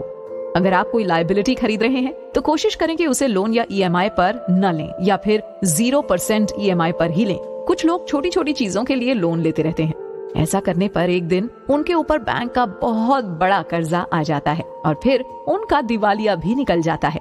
इसलिए तो विष्णु जी ने इस आदत को भी गरीब होने का मुख्य कारण बताया। अगर आप भी छोटे छोटे चीजों के लिए EMI लोन लिया करते हैं तो याद रखें, ये आदत एक रोज आपको गरीब भी बना सकती है। इसलिए जितनी जल्दी हो सके उन पर कंट्रोल कर बदल दीजिए। इधर काफी रात हो चुकी थी और अब सारे दोस्त सोने के लिए अपने केबिन की ओर जाने लगते हैं। वो दरवाजे के बाहर निकलने ही वाले थे कि अचानक से विष्णु जी को एक बात याद आती है और वो उन सभी को रोकते हुए कहते हैं, एक और जरूरी बात मैं तो बताना ही भूल गया। EMI और बैंक लोन के अलावा एक और आदत आप सभी को गरीब बना सकती है, इसलिए उसे भी मत करना। विष्णु जी की ये बातें सुनकर सारे दोस्त हैरानी से पूछते हैं, क्या नहीं करना? देखो, अक्सर लोग दोस्ती यारी के चक्कर में किसी और के लोन में गारंटर बन जाते हैं। याद रखना, किसी और के लोन में गारंटर बनना आपके लिए भारी पड़ सकता है, इसलिए सोच समझकर किसी का भी गारंटर बनना बेहतर हो कि ना ही बनो तो अच्छा है। दोस्तों, अब यहाँ समझने वाली बात है कि आखिर विष्णु जी ने ऐसा क्यों कहा। दरअसल होता क्या है कि अगर आप किसी की भी लोन में गारंटी के तौर पर सिग्नेचर करते हैं तो एक निश्चित समय के बाद अगर वो इंसान लोन चुकाने में असमर्थ होता है तो बैंक उस लोन की कीमत आपसे वसूल करती है। ऐसे में आप अपनी पूंजी से हाथ धो बैठते हैं। तो ये भी आपको गरीब बनाने की आदत में से एक है जिसे आपको नहीं करना है। विष्णु जी की बात में सहमति जताने के साथ सभी दोस्त अपने अपने केबिन में सोने के लिए चले जाते हैं और इधर अनिकेत और विष्णु जी दोनों केबिन में अपने अपने बेड पर लेट जाते हैं। अनिकेत लेटे विष्णु जी के द्वारा बताई गई सारी बातों को अपने मन में सोच रहा था, लेकिन उसे एक बात का दुख था कि अभी तक विष्णु जी ने उसे कोई भी ऐसी टिप्स नहीं बताई जिसके द्वारा वो जल्दी अमीर बन सकता है। अनिकेत ने सोचा कि अभी डिस्टर्ब करना शायद सही नहीं होगा, इसलिए सुबह होते ही इससे पहले कि विष्णु जी अपने स्टेशन पर उतरें, मैं उनसे अमीर बनने की कुछ तो टिप्स जरूर से सीखूंगा। ये सोचते सोचते उसे कब नींद लग गई उसे पता भी नहीं चला, मगर रात भर में अनिकेत ने कुछ ऐसे सवाल तैयार कर लिए थे जिनके जवाब मिलना अभी भी बाकी था और अब उसे इंतजार था अगली सुबह का, जो अनिकेत को ट्रेन से उतरने से पहले एक बेहतर लाइफ लेसन सिखाने वाली थी। आखिर ऐसा क्या हुआ अगली सुबह जिसने अनिकेत की लाइफस्टाइल को बदल दिया? जानेंगे अपने अगले एपिसोड में। कहते हैं ना, अगर बड़े आदमी के साथ रहो तो उनकी हर एक छोटी छोटी आदतें भी आपको कुछ न कुछ सिखा ही देती हैं। ऐसे ही कुछ हो रहा था अनिकेत के साथ। अनिकेत की आंख आज थोड़ी देर से खुली क्योंकि वो आधी रात तक मोबाइल फोन पर वीडियो देख रहा था और फिर लेट सोया था। जब सुबह उठा तो उसने पाया कि विष्णु जी अपनी सीट पर बैठे आंख बंद करके मेडिटेशन कर रहे थे। विष्णु जी को मेडिटेशन करता देख अनिकेत का मन अंदर ही अंदर खुद को कोसने लगा, जैसे देर से उठकर उसने कोई गुनाह किया हो। वो नीचे उतरकर विष्णु जी को गुड मॉर्निंग विश करके सीधे बाथरूम की ओर जाता है। थोड़ी देर बाद फ्रेश होकर अनिकेत बाहर से कुछ सामान अपने और विष्णु जी के लिए खरीद कर ले आता है, जिसे देखकर विष्णु जी कहते हैं, क्या बात है मेरे बिलियनियर, लगता है रातों रात लॉटरी लग गई। सुबह सुबह सोकर उठते ही इतने सारे खर्च। विष्णु जी का ये जवाब अनिकेत के लिए थोड़ा सा अनएक्सपेक्टेड था। उसे लगा था कि वो उन्हें कुछ खाने पीने को देगा तो शायद विष्णु जी बहुत खुश हो जाएंगे, लेकिन यहाँ तो कुछ अलग ही था। विष्णु जी ने अनिकेत से कहा, मुझे मालूम है तुम ये सब बड़े प्यार से लेकर आए हो और मैं ये नहीं कहता कि ये सब खरीदना बेकार है, लेकिन अपनी इस आदत से तुम और भी करीब बनते जाओगे। मैं कुछ समझा नहीं। कमाने से पहले खर्च करने वाले लोग कभी भी आगे नहीं बढ़ पाते, इसलिए मेरी मानो तो जब तक तुम 100 रुपए कमा ना लो तब तक तुम 10 रुपए खर्च करने के बारे में मत सोचो, क्योंकि तुम्हारी ये आदत एक दिन तुम्हें बर्बाद कर सकती है। कम शब्दों में इतनी बड़ी सीख देकर विष्णु जी अनिकेत के द्वारा लाई चाय की चुस्कियां लेने लगते हैं। इधर मन में अपनी गलती का पछतावा करते हुए अनिकेत विष्णु जी से पूछता है, सर क्या आप कभी बेफिजूल के खर्च नहीं करते? मतलब कभी तो मन करता होगा कि राह चलते कुछ खरीद लूं, कुछ लेकर खा लूं या और भी कुछ। हाँ, क्यों नहीं करता है भाई, मैं भी तुम्हारी तरह ही एक आम इंसान हूँ, लेकिन मुझे मालूम है कि मुझे क्या खरीदना है और क्या नहीं। मैं बाकी आम इंसान की तरह कुछ भी नहीं खरीद लेता हूँ। मैं केवल उन चीजों को खरीदना पसंद करता हूँ जिनकी मुझे सच में जरूरत है। बिना जरूरत की चीज खरीदना अच्छी आदत नहीं होती। वैसे सर सॉरी, लेकिन आपकी बातों से मुझे लगता है कि फिर तो आप एक नंबर के कंजूस होंगे।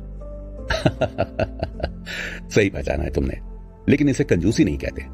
मैं बस फिजूल के खर्च से बचता हूँ और सच बताऊं तो मैं बार्गेनिंग भी बहुत करता हूँ। बार्गेनिंग भी करते हैं? वाह। हाँ, क्योंकि मेरा मानना है कि जो व्यक्ति बार्गेनिंग नहीं करता है वो बेवजह अपने पैसे बर्बाद करता है। बार्गेनिंग ना करने की आदत भी इंसान की गरीबी में बहुत बड़ा रोल अदा करती है। विष्णु जी की ये बातें अनिकेत को थोड़ी सी अजीब लगती हैं। उसे ये समझ में नहीं आ रहा था कि आखिर बार्गेनिंग न करने की आदत इंसान को कैसे भला गरीब बना सकती है। वो अपनी इस कंफ्यूजन को दूर करने के लिए इसका भी जवाब विष्णु जी से पूछ लेता है। सर, हमारी बार्गेनिंग ना करने की आदत हमें कैसे गरीब बना सकती है? क्या आप मुझे इसका एग्जाम्पल बता सकते हैं? हाँ बिल्कुल। देखो, अभी अभी तुमने ये चाय 20 रुपए की खरीदी है। अगर मैं होता तो शायद बार्गेनिंग करके इसे 15 या 10 रुपए में खरीदता। इस तरह से मैं अपने 5 रुपए या 10 रुपए बचा सकता था। अब क्योंकि ये केवल एक चाय की बात है, इसलिए ज्यादातर लोग इसे छोटा अमाउंट समझकर इग्नोर करते हैं। लेकिन जरा सोचो कि अगर तुम कोई प्रॉपर्टी खरीदते हो जिसकी कीमत 10 से 20 लाख है, अब वहां पर अगर तुम बार्गेनिंग करोगे तो कम से कम लाख से 2-3 लाख रुपए बचा सकते हो।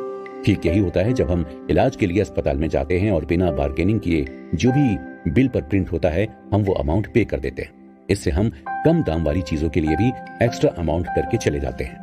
Thank you sir. शायद आप नहीं होते तो मैं इस बात को समझ ही नहीं पाता, क्योंकि मुझे ऐसा लगता है कि लोग मुझे कंजूस समझेंगे। इसलिए आज तक जितना भी मॉल या कहीं और से कुछ शॉपिंग की है, मैंने कभी भी बार्गेनिंग ही नहीं की। मुझे तो ये पहले से पता था। एक बात बताओ, तुम लोग दुनिया के बारे में इतना क्यों सोचते हो? जो रियल में है वो बनो ना, जो नहीं हो वो दिखने की कोशिश क्यों करते हो? जब तक तुम अपनी सच्चाई को कबूल नहीं करोगे और तुम उन्हें बदलने की कोशिश नहीं करोगे, तब तक तुम नहीं बदल सकते, क्योंकि ऐसा करके तुम किसी और को नहीं, खुद को धोखा दे रहे हो। हाँ सर, अब मैं समझ चुका हूँ और मैं आगे से ये काम बिल्कुल भी नहीं करूंगा। बल्कि अब तो कुछ भी हो जाए, मैं हर एक छोटी छोटी चीज के लिए भी बार्गेनिंग करूंगा, ताकि मैं अपने ज्यादा पैसे सेव कर सकूं। वैसे मैं आपसे एक और सवाल पूछ सकता हूँ? हाँ पूछो ना। अनिकेत को मालूम था कि अगले कुछ घंटे में उन दोनों का सफर खत्म होने वाला है, और इससे पहले कि वो दोनों अपने अपने स्टेशन पर उतर जाएं, अनिकेत अमीर बनने की कुछ जरूरी टिप्स विष्णु जी से लेना चाहता था। बस फिर क्या, उसने उनसे पूछ लिया, गरीबी से बचने के लिए मुझे क्या कुछ नहीं करना चाहिए? आपने मुझे इसके बारे में तो बता दिया, लेकिन आपने अभी तक मुझे अमीर बनने के लिए क्या करना चाहिए ये नहीं बताया। देखो अनिकेत, मुझे मालूम है तुम्हें इस सवाल के जवाब का बेसब्री से इंतजार है, और इसीलिए तुम कल से मुझसे ये सवाल पूछ रहे हो। ये बताना मेरे लिए बहुत आसान है, लेकिन उससे पहले मैं तुम्हें ये समझाना चाहता हूँ कि तुम्हें क्या नहीं करना है। क्योंकि पैसे इन्वेस्ट करने से पैसे तो बनेंगे, लेकिन तुम अपने खर्च के ऊपर कंट्रोल नहीं करोगे, अपनी हैबिट में सुधार नहीं करोगे, तो जितनी तेजी से पैसे आएंगे उतनी ही तेजी से चले भी जाएंगे। अनिकेत को विष्णु जी का इशारा साफ साफ समझ आ गया था कि उसे पैसे कमाने से ज्यादा उसे कैसे बचाना है, और पैसा बर्बाद ना हो इसके लिए उसे क्या करना है ये जरूरी है। इसलिए वो चुपचाप विष्णु की बातें सुनता है। और एक बात, जिस तरह तुम मुझे ग्रोथ करने के बारे में पूछ रहे हो, हालांकि मैं तुम्हें कोई गलत एडवाइस नहीं दूंगा, लेकिन हमारी ये आदत भी हमें कई बार जोखिम भरे परिणाम देती है। इसलिए बेहतर होगा कि तुम अपनी ग्रोथ का रास्ता खुद बनाओ। हाँ, तुम दूसरों से किसी भी चीज के बारे में जानकारी इकट्ठा करो, लेकिन किसी और की बात पर भरोसा करके कभी भी इन्वेस्टमेंट मत करो। मैं अक्सर लोगों को देखता हूँ जो किसी और के कहने पर शेयर मार्केट या किसी और प्लान में पैसे लगाते हैं, जिसकी वजह से उन्हें भारी जोखिम भी उठाना पड़ता है। इसलिए किसी और के ऊपर डिपेंड होने से बेहतर है कि तुम खुद उन चीजों के बारे में जानकारी इकट्ठा करो और खुद अपनी नॉलेज के अनुसार इन्वेस्टमेंट करो। ऐसा करने से तुम्हारे रिस्क के चांसेस कम हो जाते हैं। हाँ, लेकिन तुम प्रोफेशनल एडवाइजर की हेल्प ले सकते हो। एक तो तुम्हारे सामने बैठा है? सर, मैं भी तो कल से वही करने की कोशिश कर रहा हूँ। एनीवेज, मैं किसी और की बातों पर जल्दी नहीं आता हूँ, क्योंकि मैंने भी कई बार अपने दोस्तों के कहने पर इन्वेस्टमेंट की है और मुझे भी केवल फेलियर ही मिला है। लेकिन अब मैं आगे से खुद की नॉलेज के अनुसार ही इन्वेस्टमेंट करूंगा। तो क्या अब आप मुझे कुछ टिप्स देंगे? हाँ बिल्कुल। विष्णु जी मुस्कुराते हुए अनिकेत की तरफ देखते हैं और फिर कहते हैं, मैं तुम्हें कुछ सिखाऊं उससे पहले तुम्हें वादा करना होगा कि तुम अपने अंदर के इन सभी बैड हैबिट्स को दूर करोगे। क्योंकि मेरी टिप्स तुम्हें पैसे कमाने में मदद तो कर सकती है, लेकिन उन्हें बचाने की जिम्मेदारी तुम्हारी होगी। तब जाकर तुम अमीर व्यक्ति बन पाओगे, वरना हजारों लोग रोजाना पैसे कमाते हैं और बर्बाद कर देते हैं। अब तुम ही देखो, एक भिखारी जो रोज कम से कम 500 से 1000 रुपए कमाता है, लेकिन अपनी आदत की वजह से वो कभी भी अमीर नहीं बन पाता है। जबकि देखा जाए तो महीने में 15,000 से 30,000 रुपए तक कमाता है। वही प्राइवेट सेक्टर में 15,000 से 30,000 रुपए तक की नौकरी करने वाला व्यक्ति एक अच्छी जिंदगी जीता है। इनके पीछे की वजह है उनकी आदत, समझे? दोस्तों, जो भी हो, विष्णु जी की इस बात में सच्चाई तो थी, क्योंकि हम सब भी कहीं ना कहीं पैसा तो बहुत कमाते हैं, लेकिन अपनी इन्हीं बैड हैबिट्स की वजह से हम मनमाना पैसा पानी की तरफ बहाते हैं। तो अगर आप भी इन आदतों से परेशान हैं, तो अपनी हैबिट में सुधार करके आप भी अच्छे खासे पैसे बचा सकते हैं। समय धीरे धीरे बीत रहा था और अब वक्त आ चुका था विष्णु जी से फाइनेंशियली इंडिपेंडेंट होने के लिए कुछ टिप्स लेने का। तो फाइनेंशियल फ्रीडम पाने के लिए विष्णु जी ने क्या कुछ टिप्स दिए जानेंगे हम अपने अगले एपिसोड में, तो कहीं जाइएगा नहीं। इस सफर को लगभग 10 से ज्यादा घंटे हो चुके थे, लेकिन अभी तक अनिकेत को उसके सवालों का जवाब नहीं मिला था। आखिरकार अब वो पल आ चुका था जब अनिकेत को उसके सवालों का जवाब मिलने वाला था, क्योंकि विष्णु जी फाइनली अब उसे कुछ ऐसे टिप्स बताने वाले थे जिसकी मदद से वो एक अमीर व्यक्ति बन सकता है। अपनी बात को शुरू करने से पहले विष्णु जी अनिकेत से 2-4 सवाल पूछते हैं। क्या तुम्हें कंपाउंड इंटरेस्ट के बारे में मालूम है? सॉरी सर, लेकिन मुझे कंपाउंड इंटरेस्ट के बारे में नहीं मालूम। कोई बात नहीं, ज्यादातर लोगों को नहीं होता है, लेकिन तुम मेरी इस बात को भी नोट कर लो कि ये भी तुम्हारी बैड हैबिट में ही शामिल है। और ये सिर्फ तुम्हारी नहीं बल्कि उन सभी की बैड हैबिट है जिन्हें कंपाउंड इन्वेस्ट के बारे में मालूम नहीं होता है, क्योंकि इसकी वजह से वो सभी लोग पैसे में होने वाले फ्लक्चुएशन को नहीं समझ पाते। जितनी भी माइक्रो फाइनेंस कंपनी चलती हैं वो सब कुछ कंपाउंड इंटरेस्ट के ऊपर ही रन करती हैं। बड़े बड़े बैंकों में लगने वाले इंटरेस्ट भी कंपाउंड इंटरेस्ट के हिसाब से ही लिए या दिए जाते हैं। सर, लेकिन ये होता क्या है? क्योंकि जिन्हें इसके बारे में नहीं मालूम है उन्हें ये कैसे समझ आएगा कि इसकी नॉलेज न होने की वजह से हमारा क्या नुकसान होता है? अगर आप मुझे बता दें तो बहुत मेहरबानी होगी। दोस्तों, आज हम में से बहुत सारे लोगों को कंपाउंड इंटरेस्ट के बारे में नहीं मालूम होता, जबकि कंपाउंड इंटरेस्ट को दुनिया का 8वां अजूबा भी कहा जाता है। तो चलिए जानते हैं अनिकेत के सवाल पर विष्णु जी ने क्या कुछ कहा। देखो अनिकेत, कंपाउंड इंटरेस्ट किसी भी पर्टिकुलर अमाउंट पर लगने वाला एक इंटरेस्ट है जो समय के हिसाब से बढ़ता रहता है। जब किसी भी पैसे को एक सीमित समय के लिए जमा किया जाता है तो बैंक के द्वारा उस पर कुछ इंटरेस्ट दिया जाता है और वो इंटरेस्ट समय के साथ धीरे धीरे अमाउंट के साथ बढ़ता रहता है। इसे तुम इस तरह से भी समझ सकते हो, मान लो मैं तुम्हें 1 लाख रुपए देता हूँ और तुमसे कहता हूँ कि इसे अगले 5 साल के लिए इन्वेस्ट कर दो, तो तुम्हें हर साल 15% के हिसाब से इंटरेस्ट मिलेगा। तो अगले 5 साल में तुम्हें 1 लाख की जगह लगभग 2,01,000 रुपए मिलेंगे। और अगर तुम इसे और भी ज्यादा लंबे समय तक के लिए इन्वेस्ट करते हो तो यही 1 लाख 1 करोड़ में भी बदल जाएगा। अगर कोई कंपाउंड इंटरेस्ट को समझकर लॉन्ग टर्म के लिए इन्वेस्ट करता है तो वो बहुत आसानी से अमीर बन सकता है, और बहुत सारे लोगों को इसके बारे में जानकारी नहीं होती, इसलिए वो अमीर बनने की अपनी न जाने कितनी अपॉर्चुनिटी भी मिस कर देते हैं। इसलिए अब कभी भी तुम जो भी इन्वेस्टमेंट करोगे, सबसे पहले उसमें हर साल मिलने वाले इंटरेस्ट के साथ अगले 10 से 15 सालों में कितना रिटर्न मिलने वाला है उसकी भी जांच करके इन्वेस्ट करना। अगर तुम ऐसा करते हो तो तुम आसानी से अमीर बन जाओगे।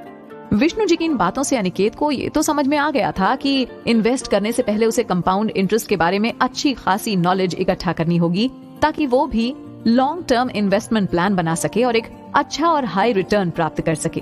तो दोस्तों, अगर आपको भी कंपाउंड इंटरेस्ट के बारे में नॉलेज नहीं थी तो आपने भी आज तक अमीर होने के न जाने कितने मौके गंवा दिए। अभी विष्णु और अनिकेत की बातें चल ही रही थी कि अनिकेत के बाकी दोस्त भी केबिन में आ जाते हैं। उन सभी को देखकर विष्णु जी काफी खुश होते हैं और कहते हैं, आओ फ्यूचर, वेलकम। मैं तो अभी भी अनिकेत से बड़े अच्छे मुद्दे पर बात कर रहा था, क्योंकि तुम लोग भी फ्यूचर हो, इसलिए मैं चाहता हूँ तुम लोग भी उसका हिस्सा बनो। हाँ, लेकिन कोई दबाव नहीं है मेरी तरफ से। विष्णु जी की ये बात सुनकर विनय बोला, एक्चुअली सर, कल यहाँ से जाने के बाद हम सभी दोस्त आपके ही बारे में बात कर रहे थे, और वैसे भी अनिकेत काफी लकी है जो इसे आपके कैबिन में सीट मिला। मुझे लगा कि आप उठ गए होंगे, इसलिए हम सारे दोस्त भी आपके पास कुछ नई चीज सीखने के लिए आ गए। तो अब आप बताएंगे कि अनिकेत को क्या कुछ सिखा रहे थे आप? विनय की इस बात पर विष्णु जी पहले हंसते हैं, उसके बाद कहते हैं, भाई ऐसा कोई रॉकेट साइंस नहीं सिखा रहा था, मैं तो बस अनिकेत को कुछ छोटी छोटी टिप्स दे रहा था ताकि ये अपनी लाइफ में ग्रोथ कर सके। वैसे भी आजकल के बच्चों को कुछ सीखने की जरूरत नहीं होती है, वो वैसे ही बहुत टैलेंटेड होते हैं, बस उन्हें एक सही डायरेक्शन देने की जरूरत है। तो फिर चलो मेरे एक सवाल का जवाब दो, आप में से कितने लोग बजट बनाकर काम करते हैं? वैसे तो यह सवाल विष्णु जी ने उन 5 दोस्तों से पूछा था, लेकिन ये सवाल मैं आपसे पूछना चाहती हूँ। क्या आप भी अपनी लाइफ में बजट बनाकर काम करते हैं, या फिर जब जो दिल में आता है वो कर लेते हैं? वैसे मुझे उम्मीद है कि आप में से ज्यादातर लोग बजट बनाकर ही काम करते होंगे, लेकिन अगर नहीं करते हैं तो आगे विष्णु जी जो कुछ भी बताने वाले हैं वो कहीं ना कहीं आपके काम आने वाला है। विष्णु जी के इस सवाल पर सारे दोस्तों ने एक साथ हाँ में हामी भरी और बताया कि वो सभी बजट बनाकर ही काम करते हैं। इनफैक्ट वो इस ट्रिप के लिए भी काफी समय से बजट बना रहे थे। उन सभी की ये बात सुनकर विष्णु जी काफी खुश होते हैं और उन्हें समझाते हुए कहते हैं, मुझे खुशी है कि तुम सब बाकी लोगों की तरह बजट बिना बनाए काम नहीं करते हो, बल्कि तुम सब प्रॉपर प्लानिंग के साथ अपना काम करते हो। अगर ये आदत लंबे समय तक अपनाए रखोगे तो ये तुम लोगों को ग्रो करने में बहुत मदद करेगा। लेकिन यहाँ समझने वाली बात यह है कि तुम सब अपना बजट कैसे बनाते हो। विष्णु जी की बात उन सभी दोस्तों को समझ में नहीं आई, इसलिए सभी ने एक साथ में कहा, बजट कैसे बनाते हैं मतलब? मेरा मतलब है जैसे कुछ लोग मंथली सैलरी आने से पहले ही खर्च का बजट बना लेते हैं कि उन्हें कहाँ कहाँ खर्च करना है, जबकि एक अमीर व्यक्ति ऐसा बिल्कुल भी नहीं करता है। वो पैसा आने से पहले उसे कहाँ इन्वेस्ट करना है और इन्वेस्ट किए पैसे से किस तरीके से प्रॉफिट जनरेट करना है, वो सबसे पहले इसके बारे में सोचता है और फिर बचे हुए पैसे को अपने एक्सपेंसेस में इन्वेस्ट करता है। और कई बार तो लोग अपने एक्सपेंसेस को आगे भी टाल देते हैं। इस बात को और भी आसानी से समझने के लिए मैं तुम्हें एक एग्जाम्पल की मदद से समझाता हूँ। मान लो किसी की मंथली सैलरी 15,000 रुपए है और बिना बजट प्लान किए उसने अगर कोई कार या घर खरीद लिया तो स्वाभाविक है कि उसका बजट बुरी तरीके से टूट जाएगा। ऐसे में वो ना तो घर या कार की EMI को संभाल पाएगा और ना ही अपने या अपने परिवार की जरूरत को पूरा कर पाएगा। इसलिए इन्वेस्टमेंट के लिए हम सभी के पास एक प्रॉपर बजट होना बहुत जरूरी है। शायद इसीलिए कहा गया है कि जितनी चादर हो पैर हमेशा उतने ही फैलाने चाहिए। दोस्तों, मुझे भी अपने कॉलेज के दिन याद हैं, जब पिताजी मुझे मनी मैनेजमेंट सिखाने के लिए हफ्ते में केवल 200 रुपए दिया करते थे, जिसमें मेरे कॉलेज आने जाने के साथ साथ अपनी जरूरत की चीजों को भी पूरा करने के लिए पैसे बचाने पड़ते थे। उस वक्त मुझे 200 रुपए कम लगते थे, लेकिन धीरे धीरे मैंने एक सही बजट बनाना सीख लिया। जैसे मुझे कॉलेज से घर आने में कितने रुपए लगेंगे और अपनी जरूरत के लिए मुझे कितने रुपए चाहिए, और फिर बचे पैसे को मैं किस तरीके से और भी ज्यादा बढ़ा सकता हूँ ताकि मैं अपनी बाकी जरूरत को भी पूरा कर सकूं। सच कहूँ तो उस वक्त में मुझे ऐसा लगता था कि पिताजी जानबूझकर मुझे कम पैसे देते हैं ताकि मैं गलत रास्ते पर न जाऊं या नशा, सिगरेट जैसी चीजों पर पैसा बर्बाद न करूं। लेकिन बाद में मुझे समझ आया कि पिताजी ने मुझे जाने अनजाने में मनी मैनेजमेंट की बहुत अच्छी नॉलेज दे दी थी। वैसे अगर आपका भी बजट फिक्स नहीं है और आप भी बजट प्लान करना चाहते हैं और मनी मैनेजमेंट के बारे में डिटेल में सीखना चाहते हैं तो आप कुकू FM पर हमारे मनी मैनेजमेंट वाले शो को सुन सकते हैं। चलिए अपनी कहानी की ओर चलते हैं। अनिकेत और उसके दोस्त विष्णु जी से मनी मैनेजमेंट और बजट प्लानिंग को लेकर ढेर सारे सवाल जवाब करते हैं और सारी चीज सीखते भी हैं। तभी अनिकेत के मन में एक सवाल आता है और वो विष्णु जी से कहता है, सर, आई नो मैं जो पूछने वाला हूँ वो थोड़ा सा आउट ऑफ टॉपिक है, लेकिन फिर भी मुझे जानना है कि कई बार ऐसा होता है कि हम ग्रोथ करने के बारे में सोचते तो हैं और काम भी करते हैं, लेकिन हमारे आसपास के लोग हमारे विरोध करने लगते हैं, जो कहीं ना कहीं हमें आगे बढ़ने से रोकता भी है। ऐसी सिचुएशन में हम कैसे ग्रोथ कर सकते हैं? क्या आप मुझे इसके बारे में भी गाइड कर सकते हैं? दरअसल अनिकेत का ये सवाल मिडिल क्लास फैमिली वालों के लिए बिल्कुल परफेक्ट था, क्योंकि अक्सर मिडिल क्लास फैमिली में ऐसा होता है जहां अगर कोई व्यक्ति बहुत बड़े सपने देखता है और बड़ी बड़ी बातें करता है तो लोग अक्सर उसे अजीबोगरीब एग्जाम्पल देकर फेल होने के डर से डराने लगते हैं। लोगों की ये एक्टिविटी न सिर्फ उस इंसान के हौसले को तोड़ देती है बल्कि उससे कुछ नया करने और नया सोचने की क्षमता को भी छीन लेती है ना? अगर आपके साथ भी कुछ ऐसा होता है तो जरूर से सुने विष्णु जी का जवाब हमारे अगले एपिसोड में। अनिकेत का ये सवाल ना सिर्फ अनिकेत के लिए जरूरी था बल्कि उन सभी के लिए जरूरी था जो उस वक्त केबिन में मौजूद थे। वैसे अगर मैं ये कहूँ कि ये सवाल हम सभी के लिए भी जरूरी है तो शायद ऐसा कहना गलत नहीं होगा। क्यों दोस्तों, अक्सर हम अपनी लाइफ के फैसले दूसरों के अनुसार बदलते रहते हैं। ऊपर से अगर कोई कुछ बुरा कह दे तो फिर उस काम को करना हमारे लिए मुश्किल हो जाता है ना? क्योंकि उस काम को लेकर हमारे मन में एक नेगेटिव थॉट बैठ जाता है और आपको तो ये पता ही है कि अगर नेगेटिव थॉट्स के साथ किसी काम को किया जाए तो उसका परिणाम भी नेगेटिव ही आता है।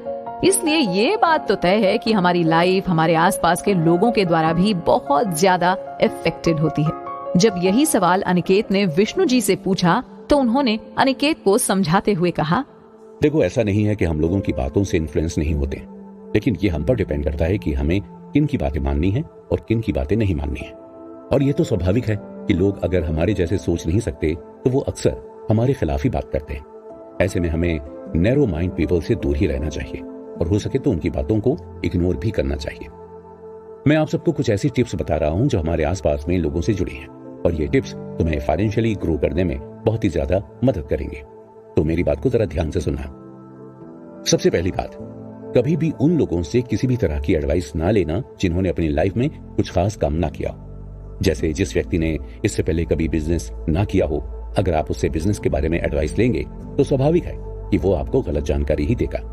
इसी तरह अगर किसी ने शेयर मार्केट में पैसे इन्वेस्ट नहीं किए हैं तो उससे ली गई एडवाइस आपके लिए खतरनाक साबित हो सकती है। दूसरी बात, नेगेटिव बातें और नेगेटिव थॉट्स हमेशा इंसान को नेगेटिव साइड में लेकर जाते हैं। ऐसे लोगों के बीच में रहकर हम कभी भी ग्रोथ नहीं कर सकते।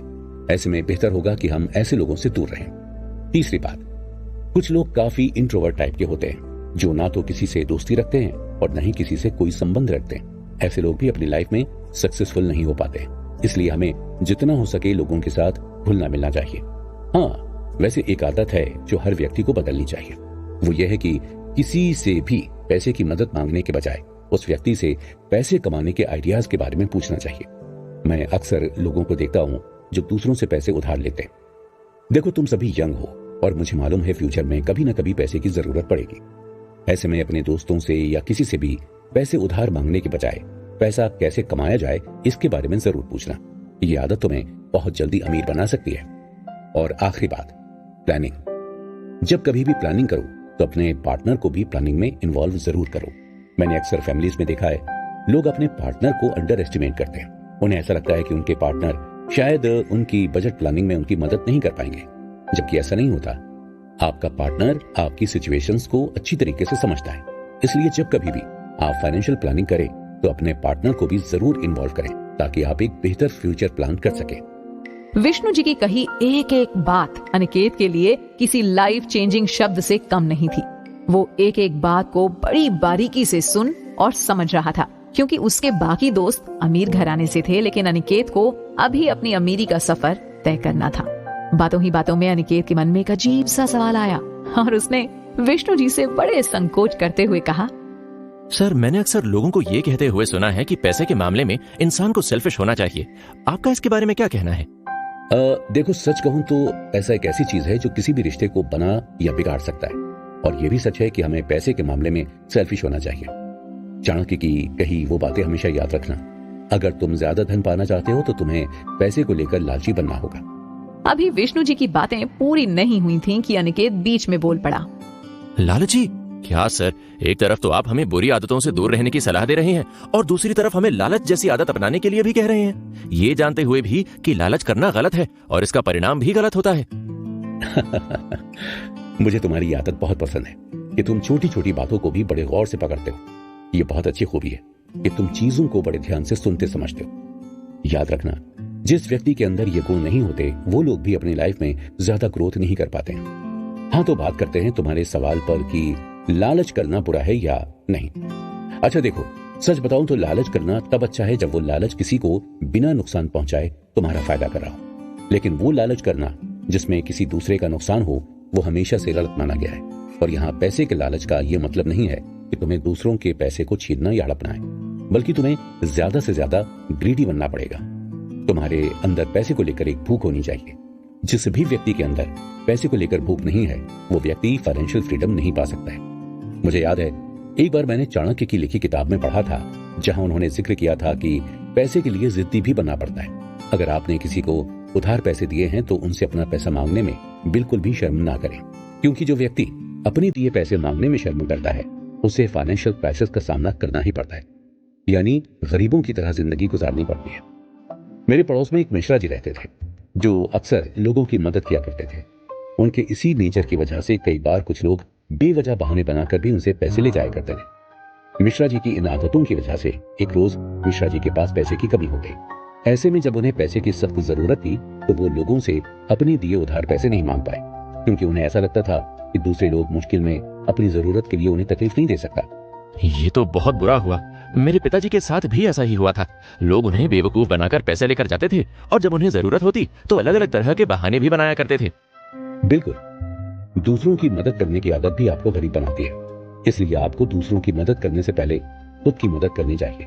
जैसे हवाई यात्रा के वक्त आपको इंस्ट्रक्शन के तौर पर साफ साफ कहा जाता है कि दूसरों को असिस्ट करने से पहले आप खुद को सुरक्षित कर लें, क्योंकि आप सुरक्षित रहेंगे तभी आप दूसरों की मदद कर पाएंगे। तो बस यही बात हमें अपनी असली जिंदगी में भी अपनानी चाहिए। तो अगर तुम्हारे अंदर भी अपने पिता की तरह ये आदत है तो तुम्हें इसे सुधारना होगा और इस चक्रव्यूह से बाहर निकलना होगा। हाँ, तो देखा दोस्तों किस तरह अपनी आदत के कारण अनिकेत के पिता को पैसे की तंगी का सामना करना पड़ता था।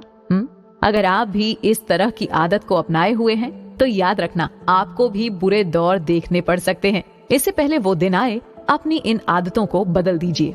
और दूसरों की मदद करने से पहले खुद की मदद करें। अनिकेत और बाकी सारे दोस्त विष्णु जी से हो रही इस बातचीत से बहुत ज्यादा खुश थे, क्योंकि उन्हें फाइनेंस की इतनी अच्छी नॉलेज मिल रही थी कि मानो अब उन्हें अपनी लाइफ में अमीर बनने से कोई नहीं रोक सकता। इधर रवि चुपचाप सबकी बातें सुन रहा था। थोड़ी देर बाद रवि अपनी चुप्पी तोड़ते हुए बोलता है, सर आपने बताया कि हमें पैसे को लेकर काफी ज्यादा ग्रीडी होना चाहिए, तो मुझे लगता है कि हम में से हर कोई पैसे को लेकर बहुत ही ज्यादा ग्रीडी है और हर व्यक्ति के अंदर पैसे की भूख भी होती है। फिर भी आखिर ऐसी क्या वजह है कि बहुत सारे लोग अमीर नहीं बन पाते हैं? दोस्तों, ये वो सवाल था जिसका जवाब मुझे लगता है हर कोई जानना चाहेगा, क्योंकि पैसे की भूख तो हर किसी के अंदर होती है ना? फिर आखिर वो क्या वजह है कि हर व्यक्ति अमीर नहीं बन पाता?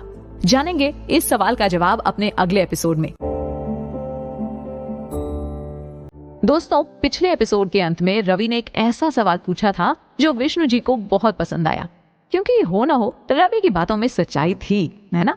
आज के समय में हर कोई ढेर सारा पैसा तो पाना चाहता है, लेकिन सिर्फ चाहने से ही हर कोई अमीर नहीं बन पाता। तो चलिए जानते हैं रवि के सवाल पर विष्णु जी ने क्या कुछ कहा। मुझे लगता है अब तक का ये मेरा दूसरा फेवरेट सवाल है। बहुत कम ही लोग ऐसे सवाल पूछते हैं कि आखिर हर कोई क्यों नहीं अमीर बन सकता। तो भाई देखो, अमीर बनने के लिए इंसान के अंदर कुछ खूबियां होनी बहुत जरूरी है। जैसे सबसे पहले तो इंसान के अंदर डिसिप्लिन होना चाहिए, क्योंकि बिना इसके कोई कभी भी अमीर नहीं बन सकता। आप किसी भी अमीर व्यक्ति को देख लीजिए, हर एक अमीर व्यक्ति अपनी लाइफ में एक डिसिप्लिन बनाए हुए है। दूसरी बात, वो व्यक्ति कभी भी अमीर नहीं बन सकते जिनका कोई वर्क शेड्यूल नहीं है या फिर जिनका डेली रूटीन सेट नहीं है। और ऐसा इसलिए क्योंकि वो कभी भी किसी काम को टाइम पर फिनिश नहीं कर पाएगा, जिसकी वजह से अक्सर या तो उनके काम में देरी होगी या फिर उन्हें लोगों की कंप्लेंट का सामना करना पड़ेगा। बात करें तीसरे पॉइंट की, तो ज्यादातर लोगों के अंदर रिस्क लेने की कैपेसिटी नहीं होती है, जो अमीर बनने के लिए एक इंसान के अंदर होना सबसे ज्यादा जरूरी होता है। जो जितना बड़ा रिस्क लेता है उसे उतनी बड़ी मंजिल मिलती है। हालांकि कुछ जगह पर ये बातें गलत साबित हो जाती है।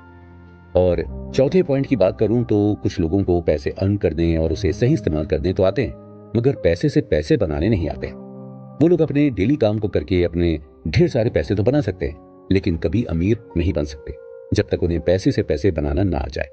अगर तुम सब अमीर बनना चाहते हो तो मुझे लगता है तुम्हें इन सारी आदतों को अपनाना चाहिए। विष्णु जी के मुंह से पैसे बनाने की बात सुनकर सभी दोस्त बहुत एक्साइटेड थे, क्योंकि अब तक उन्होंने ये सारी बातें किताबों में पढ़ी थी कि पैसे से पैसे भी बनाए जाते हैं। आज पहली बार कोई उनके सामने इस मुद्दे पर बात कर रहा था। बड़े एक्साइटमेंट के साथ विनय पूछता है, सर क्या आप हमें भी पैसे से पैसे बनाना सिखाएंगे? अगर तुम्हें याद हो तो 10 बजने वाला है और अब मेरा स्टेशन आने का समय भी हो गया है, इसलिए मैं तुम्हें ये सारी बातें तो नहीं सिखा सकता, लेकिन हाँ, तुम्हें इतना जरूर बता सकता हूँ कि तुम्हें इन आदतों को भी अपनाना होगा, क्योंकि ये वही रास्ता है जिसकी मदद से अमीर आदमी और भी ज्यादा अमीर बनता जाता है। दोस्तों, क्योंकि वक्त गुजर रहा था और विष्णु जी का स्टेशन भी आने वाला था, ऐसे में अभी तक अनिकेत को इस बारे में पता नहीं चला था कि वो कैसे अमीर बन सकता है ना? इसलिए उसके मन में बेचैनी सी होने लगती है और वो जल्दी जल्दी अपने सवाल पूछने लगता है। मुझे माफ करें सर, हम आपको बहुत ज्यादा परेशान कर रहे हैं, लेकिन हमें यह मौका बार बार नहीं मिल सकता और शायद आप भी हमें इतना खुलकर अपना वक्त ना दे पाएं। इसलिए हमारे मन में कुछ सवाल हैं जो हम आपसे पूछना चाहते हैं। हाँ पूछो ना, लेकिन थोड़ी जल्दी में। आप हमें पैसे से पैसे बनाने की पूरी बात ना सही, लेकिन कम से कम कुछ तो ऐसे रास्ते बता दीजिए जहां हम भी पैसे से पैसे बना सकें और जहां रिस्क भी कम हो। अभी अनिकेत की बात पूरी भी नहीं हुई थी कि रवि भी एक सवाल पूछ लेता है। सर साथ में ये भी बता दीजिएगा कि पैसे से पैसे बनाते वक्त हमें किन बातों का ध्यान रखना चाहिए ताकि हम उन मिस्टेक को करने से बच सकें। यार तुम लोग कमाल के हो, एक ही दिन में कितना कुछ जान गए। अच्छा मुझे एक बात बताओ, तुम लोग इन सारी बातों को फॉलो भी करने वाले हो या बस एक कान से सुनकर दूसरे कान से निकाल देने वाले हो? विष्णु जी की ये बातें सुनकर सारे दोस्त मुस्कुराते हुए हामी भरते हैं। सर कैसी बात करते हैं, ये वो बातें हैं जिन्हें बताने के लिए आप लोगों से लाखों चार्ज करते हैं। ऐसे में हम इन बातों को भला नजरअंदाज कैसे कर सकते हैं? सच कहूं तो आज आपकी सारी बातों ने मेरी पूरी लाइफस्टाइल बदल के रख दी है। मैंने तो यहाँ तक खुद से वादा भी कर लिया है कि मैं अपनी सारी बुरी आदतों को बदल दूंगा और आज से अपनी हकीकत को अपनाकर अपनी नई जिंदगी शुरू करूंगा। वाह, ये तो बहुत अच्छी बात है नीके, मुझे तुमसे यही उम्मीद थी। चलो फिर ठीक है, मैं तुम्हें कुछ ऐसी टिप्स बता देता हूँ जहाँ रिस्क भी कम है और तुम वहाँ पैसे इन्वेस्ट करके अच्छा प्रॉफिट जनरेट भी कर सकते हो। लेकिन याद रखना, बिना रिस्क के लाइफ में ग्रोथ करना मुश्किल है। हाँ, लेकिन एक बार तुम्हारी लाइफ में पैसे आने शुरू हो जाए तो तुम किसी भी अच्छे फाइनेंशियल एडवाइजर से एडवाइस लेकर बड़े रिस्क ले सकते हो और अगर चाहो तो तुम फ्यूचर में मुझे दोबारा भी मिल सकते हो। ओके, तो देखो, सबसे पहले तो तुम अपने पैसे को बैंक में एफडी करके रख सकते हो, जहां बैंक सालाना तुम्हें इंटरेस्ट के रूप में कुछ परसेंटेज भी देगी। लेकिन बैंक में एफडी करने से पहले बैंक के इंटरेस्ट रेट, कंपाउंड इंटरेस्ट के बारे में अच्छे से समझ लेना। दूसरा, तुम किसी अच्छी कंपनी के स्टॉक में भी इन्वेस्ट कर सकते हो या म्यूचुअल फंड्स में भी इन्वेस्ट कर सकते हो, लेकिन उससे पहले तुम्हें इस कंपनी के बारे में पिछली इंफॉर्मेशन रिपोर्ट को ध्यान में रखते हुए इन्वेस्टमेंट करना होगा। और तीसरी टिप्स है पोस्ट ऑफिस। तुम पोस्ट ऑफिस में भी एफडी कर सकते हो या फिर चाहो तो LIC वगैरह में भी इन्वेस्ट कर सकते हो। यहां तुम्हें लाइफ कवरेज के साथ एक फिक्स टाइम के बाद अच्छा रिटर्न भी मिलता है। लाइफ इंश्योरेंस न सिर्फ तुम्हारी लाइफ की सिक्योरिटी होती है बल्कि टैक्स में भी छूट दिलाती है। इसके अलावा अमीर बनने के कुछ सेफ तरीके में ब्याज पर भी पैसे देना है। बस कुछ कानूनी प्रक्रिया को ध्यान में रखते हुए आप किसी को भी 5 से 10% पर पैसे ब्याज पर दे सकते हैं और एक मोटी रकम कमा सकते हैं। शुरुआत में यह तरीका कुछ रिस्की लग सकता है, मगर एक बार आप अच्छे व्यक्ति को पहचान कर सारी चीजें क्रॉस चेक करके पैसे देते हैं तो ये रिस्क कम हो जाता है। हाँ, हमें एक चीज और करनी चाहिए। हमारी जो भी कीमती चीजें हैं हमें उनका इंश्योरेंस करके रखना चाहिए, जैसे घर, गाड़ी, गहने आदि, क्योंकि हमें भविष्य का नहीं पता। क्या पता कल को किसी वजह से हमारी ये चीज कहीं खो जाए या टूट जाए। ऐसे में बीमा कंपनी द्वारा हमें एक मोटी रकम प्राप्त होती है, तो अपनी महंगी चीजों का बीमा करना बिल्कुल भी ना भूलें। पैसे से पैसे बनाने की अगली कड़ी में आता है किसी भी अच्छी ग्रो कर रही कंपनी में इन्वेस्ट करना या फिर किसी ऐसी चीज में पैसे लगाना, किसी ऐसे बिजनेस में पैसे लगाना जो मार्केट में ट्रेडिंग पर हो। अक्सर ऐसी कंपनी पर पैसे लगाने से हमें मोटी रकम प्राप्त होती है। अभी विष्णु जी की बातें खत्म नहीं हुई थी कि ट्रेन स्टेशन पर आकर रुक गई और विष्णु जी उन सभी को ऑल द बेस्ट कहते हुए अपनी बोगी से उतर गए। सारे दोस्तों के चेहरे पर एक पॉजिटिव स्माइल थी, क्योंकि आज उन्हें उनकी लाइफ का सबसे बड़ा लेसन मिला था। सबसे ज्यादा खुश अनिकेत था, क्योंकि उसे हमेशा पैसे की जरूरत रहती थी और अब उसके पास वो सारे रास्ते थे जिसके द्वारा वो अमीर बन सकता है। तो दोस्तों, ये था हमारा शो, जहां हमने उन तमाम आदतों के बारे में जाना जो हमें और भी ज्यादा गरीब बनाने के लिए जिम्मेदार होती हैं। हमने देखा कि कैसे शो ऑफ के चक्कर में हम अपने लाखों रुपए बर्बाद करते हैं, या अननेसेसरी सब्सक्रिप्शन और प्लान के चक्कर में हम अपने कितने पैसे बर्बाद करते हैं। और इतना ही नहीं, एसेट और लायबिलिटी में भी हमें फर्क करना समझ आया। हमने इस पूरे शो में छोटी छोटी गलतियों को देखा जो हम अक्सर करते रहते हैं। तो उम्मीद करते हैं कि हमारे शो से आपको उन सारी बैड हैबिट्स का पता चल चुका होगा जो आप करते हैं। बस अपनी उन सारी बैड हैबिट्स को दूर करके आप भी निकल पड़िए अमीर बनने के अपने सफर पर। उम्मीद करते हैं कि आपका ये सफर बहुत ही मजेदार होगा। ढेर सारी दुआओं और एक नई उम्मीद के साथ हम आज का अपना ये शो यहीं समाप्त करते हैं। फिर मिलेंगे जल्द किसी नए शो में।